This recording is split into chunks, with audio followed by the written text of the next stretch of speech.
sentiment que en ces temps de crise, le continent a des sentiers à indiquer, il a des expériences à transmettre, à condition qu'il se réapproprie son discours sur lui-même, à condition qu'il se réapproprie l'espace de production de signification et de sens qui doit être le sien. Quand je dis le continent, j'ai bien conscience que le continent est multiple, qu'il est divers, qu'il y a des Afriques, qu'il y a des historicités, qu'il y a de la diversité culturelle, mais la diversité n'empêche pas qu'on puisse envisager le continent comme un projet symbolique. Ce que je veux dessiner, c'est une utopie pour l'Afrique. Donc j'ai pris le terme Afrique et le terme utopie, et j'ai créé un néologisme.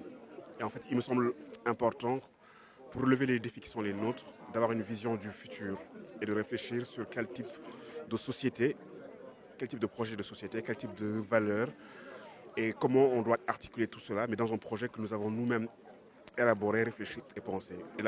Et Afrotopia se propose d'engager cette réflexion-là.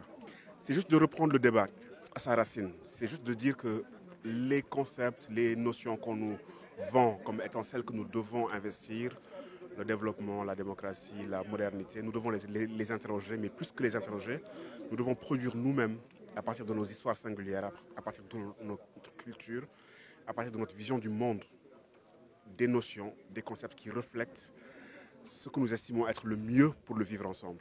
Et nous avons une longue et vieille histoire et nous avons toutes les ressources culturelles, civilisationnelles pour faire ce travail-là.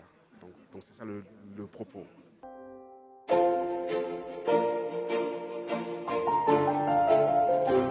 Moi j'étais très impressionné. Mais d'abord la première impression c'est de voir que l'architecture est l'épouse des formes endogènes. Donc là je rentre dans un centre culturel et je vois que les matériaux, la manière dont les choses sont faites, épousent une manière de concevoir l'espace que l'on habite. Pour moi, les villes africaines doivent être des villes qui ressemblent à leur histoire, qui ressemblent à leur espace géographique. Beaucoup de nos villes modernes veulent ressembler à Paris, à New York ou à Shanghai. Je pense que déjà le travail de reconstruction et de reconnexion avec soi-même démarre par le fait d'avoir des villes qui reflètent notre vivre ensemble, notre histoire et nos géographies et nos cultures. Et je note aussi que le festival est très populaire. C'est-à-dire qu'il a une production qui s'adresse aux populations et qu'il y a un soin qui est pris pour que la production culturelle ait une résonance auprès du peuple de Ségou.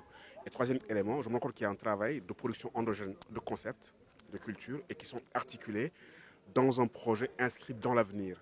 Et c'est ce que moi je prône d'un point de vue théorique. Et je me rends compte qu'il y a des initiatives ici qui l'ont déjà mis en pratique. Et ça, je trouve ça important. Des fois, on me demande est-ce que vous avez des exemples concrets de ce que vous racontez. Donc désormais, je dirais qu'à Ségou, j'ai rencontré des exemples concrets de ce que je raconte.